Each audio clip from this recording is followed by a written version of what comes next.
पूर्व श्लोकों में भगवान ने आत्मा की नित्यता और निर्विकारिता का प्रतिपादन करके उसके लिए शोक करना अनुचित सिद्ध किया है। उसे सुनकर यह जिज्ञासा होती है कि आत्मा नित्य और निर्विकार हो तो भी बंधु बांधवादि के साथ होने वाले संयोग वियोग आदि से सुख दुख आदि का प्रत्यक्ष अनुभव होता है। अतएव शोक हुए बिना कोई कैसे रह सकता है। इस पर भगवान सब प्रकार के संयोग वियोग आदि को अनित्य बतलाकर उसको सहन करने की आज्ञा देते हैं। भगवान कहते हैं, मात्रा स्पर्शास्तु कौन्तेय शीतोष्ण सुख दुःखदा आगमापायिनो नित्यास् तान्ति तिक्षस्व भारत। हे कुंती पुत्र, सर्दी गर्मी और सुख दुख को देने वाले इंद्रिय और विषयों के संयोग तो उत्पत्ति विनाशशील और अनित्य हैं। इसीलिए हे भारत, उनको तू सहन कर। यहाँ पे मात्रा स्पर्शा पद किसका वाचक है? तो जिनके द्वारा किसी वस्तु का माप किया जाए, उसके स्वरूप का ज्ञान प्राप्त किया जाए, उसे मात्रा कहते हैं। अतः मात्रा से यहाँ अंतःकरण सहित सभी इंद्रियों का लक्ष्य है और स्पर्श कहते हैं संबंध या संयोग को। अंतःकरण सहित इंद्रियों का शब्द स्पर्श रूप रस गंध आदि उनके विषयों के साथ जो संबंध है उसी को यहाँ पे मात्रा स्पर्शः पद से व्यक्त किया गया है।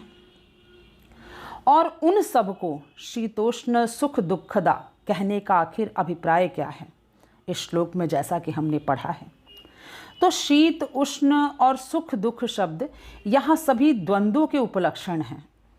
अतः विषय और इंद्रियों के संबंधों को शीतोष्ण सुख दुखदा कहकर भगवान ने यह भाव दिखलाया है कि वे समस्त विषय ही इंद्रियों के साथ संयोग होने पर शीत उष्ण राग द्वेष हर्ष शोक सुख दुख अनुकूलता प्रतिकूलता आदि समस्त द्वंद्वों को उत्पन्न करने वाले हैं। उनमें नित्यत्व बुद्धि होने से ही नाना प्रकार के विकारों की उत्पत्ति होती है। अतएव उनको अनित्य समझकर उनके संग से तुम्हें किसी प्रकार भी विकार युक्त नहीं होना चाहिए।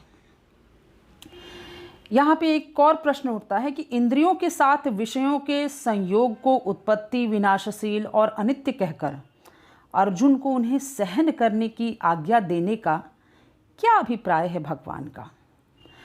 तो ऐसी आज्ञा देकर भगवान ने यह भाव दिखलाया है कि सुख दुख देने वाले जो इंद्रियों के विषयों के साथ संयोग हैं वे क्षणभंगुर और अनित्य हैं। इसीलिए उनमें वास्तविक सुख का लेश भी नहीं है। अतः तुम उनको सहन करो, अर्थात उनको अनित्य समझकर उनके आने जाने में राग द्वेष और हर्ष शोक मत करो।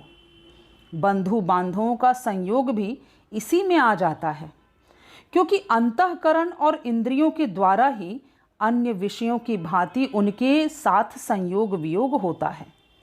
अतः यहाँ सभी प्रकार के संयोग वियोगों के परिणाम स्वरूप सुख दुख को सहन करने के लिए भगवान का कहना है, यह बात समझ लेनी चाहिए।